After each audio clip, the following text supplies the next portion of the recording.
Connecting with archaeology provides you a sense of identity and connects Qatar to the rest of the world. By making this event, we promote and encourage not only the states but also the public and all the communities around Zubarah to protect their marine and cultural heritage, underwater cultural heritage. Hello and welcome to Qatar 365 with me, Laila Humaira. On this episode, we take a look at how the country is preserving both archaeological sites and its intangible cultural heritage. Let's first start here at the northern tip of Qatar in a village called Ain Mohammed. As I found out, it's one of a few dozen historical sites where researchers are conducting excavations to dig into the history of the early Islamic period. In the study of human history, nothing comes quite close to the thrill of discovering an ancient site. Dr. Robert Katar is leading the research at Ain Mohammed excavation site. What he and his team have found tells a fascinating story about the area in Qatar's history. Well, there were definitely people living here, so they were not only undertaking production activities, they were also living around the factory as well, because we have their food remains in little hearths, cooking places. In fact, we have evidence from the site that they were growing crops. So we have a settled population, and they're farming and they're making textiles. And they're in Qatar. In the last 15 years, Ain Mohammed has been one of more than 30 sites identified by Qatar Museum's archaeologists, giving a glimpse of how life was like in the 19th century. But more recent findings have indicated that these sites existed way before then, between the 7th and the 9th century, which was also the time period that witnessed the birth of Islam in the Arabian Peninsula. Qatar Museums launched the Landscapes of Faith project to trace the intersection of when Christianity and Islam first overlapped. So far, we haven't found any good evidence either way for whether the people at the sites that we're excavating are Christian or Muslim. But what we have found is some very interesting facts about the activities they were performing, the lives that they were leading, and the connections they had with the outside world. After 2 excavation seasons, Dr. Katar and his team have collected a few pieces that make up the human history puzzle. We have a complete grinding stone, 2 halves of a rotary quern, we call it, still together in position, which is very unusual. We have several finds relating to textile production. We have spindle whorls, which are weights, and we have spindles, brass rods, which are used to spin. So we believe they were producing wool on this site. Here we've got a very nicely made basin with a nice lip, with gypsum plaster, and a drainage hole going through into a pit on the other side.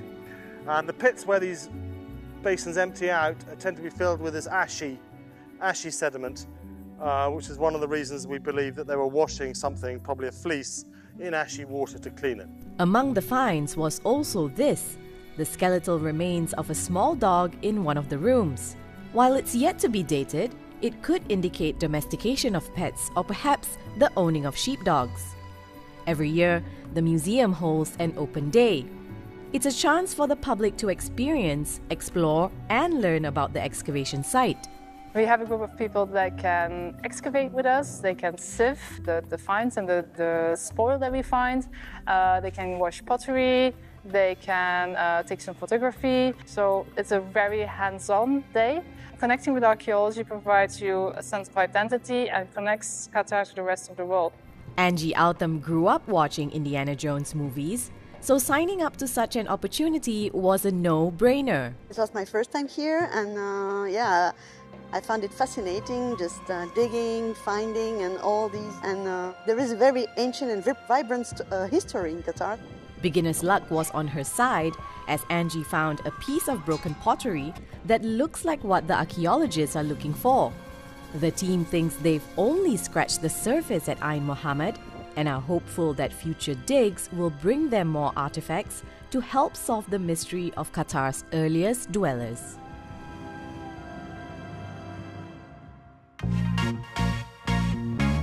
Preserving ancient sites is one important aspect of making sure past civilizations don't get lost through the ages, but so is spreading the knowledge to future generations. I'm here at Musharraf Museums in the heart of Doha to meet General Manager Abdullah Al-Nama, who gives us an insight to the museum's role in keeping Qatar's heritage alive. Mr. Abdullah, thank you so much for having us here today. I wanted to start first with where we are. This is the Mohammed bin Jasim House. What is the historical and cultural significance of this building? Mohammed bin Jasim is one of our 4 museums here in Musharraf Museums. Mohammed bin Jasim is very significant to the downtown Musharraf. It covers the history of Musharraf as an area, plus it explains the 7 steps that a new architectural language that the city was built upon, how they established. And it's also a testimonial of the education that here in downtown and Musharraf properties, we are trying to spread the knowledge of building a smart and sustainable city to the younger generation. And there are a few other historical houses that make up Musharraf Museums. Can you tell us more about those buildings? We have as well Beit bin Julmut, which is the first and only museum in the world that talks about the story of slavery in the Indian Ocean War. And also we have the Company House, which is a museum that focuses on the Qatari pioneers who were working in the oil industry. The 4th museum is Radwani House. Radwani House is a prototype of the old Qatari houses, pre-oil and post-oil.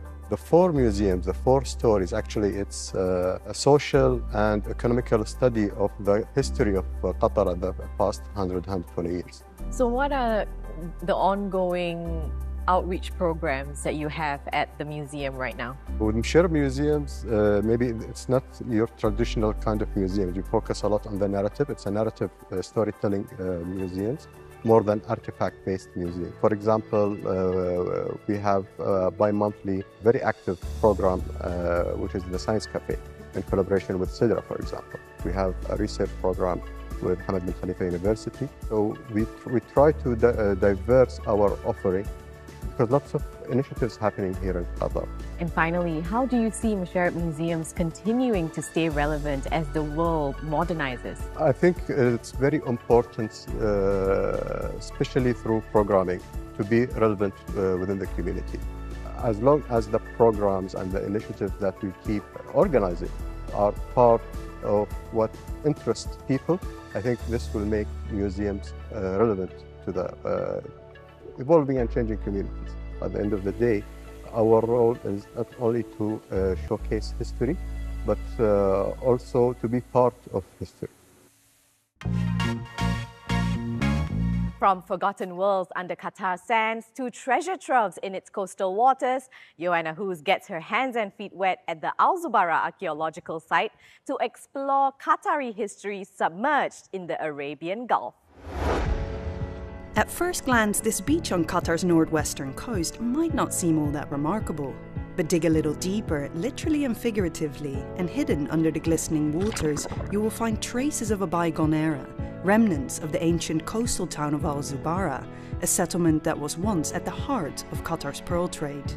في القرن التاسع عشر الحياة اللي كانت فيها صيد اللولو مارسوها في دول الخليج العربي.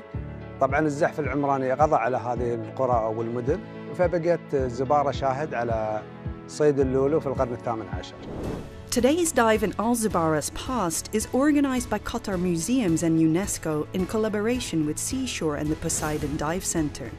The open day offers curious minds from Qatar's diving community a rare chance to get hands-on and learn how to uncover, document and preserve the country's underwater cultural heritage. اليوم نحن في يوم مفتوح حول التعريف بموقع زبارة، ولكن مع التركيز على أهمية البحر والنشاط البحري لهذه المدينة في الفترة الحديثة. من يعني اللقى الأثرية التي نعثر عليها في المواقع البحرية هي أساساً المدافع، الخزف، الخشب، يعني بقايا حطام السفن اللي تتكون أساساً سواء من بقايا السفينة أو الحمولة. اليوم المفتوح هذه سبق يعني ورشة عمل تدريبية. الورشة هذه يعني الغواصين تلقوا فيها يعني دروس نظرية، واليوم هم يقوموا بتطبيق لما رأوه يعني وما درسوه من نظري في ورشة العمل. by making this event, and this is actually one of our outstanding collaboration with Qatar Museums. We promote and encourage not only the states but also the public and all the communities around Zubarah to protect their marine and cultural heritage, underwater cultural heritage. Zubarah was first identified as an archaeological landmark in the 1950s and received UNESCO World Heritage status in 2013. It's Qatar's largest heritage site, but only a small part of the town has been excavated, leaving plenty to dust off or dredge on land and here at sea. ما نحط كل المعلومات أو نبحث في كل المجال، نترك شيء للجيل القادم. الموقع كبير جدا وفيه ظروف وفيه تحدي للملوحة في المنطقة، ونطلق مشاريع اللي هي أو نشارك الموقع في التعليم وفي الخطة الاقتصادية في الدولة في السياحة، وكل ما توفرت المعلومات أعطى الموقع أهمية كبيرة للزائر وللتعرف على هذه المنطقة.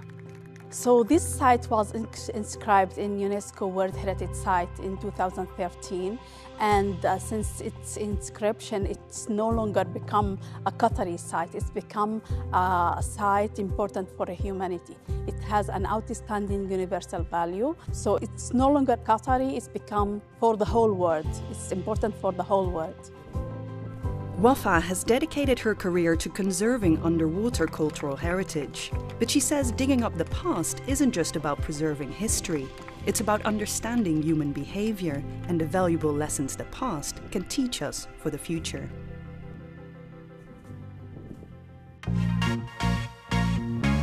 Uncovering secrets of the past and preserving treasures from ancient civilizations are the strongest reminders that as Qatar modernizes, its commitment to staying true to its roots is as unwavering as the artifacts that have survived hundreds of years.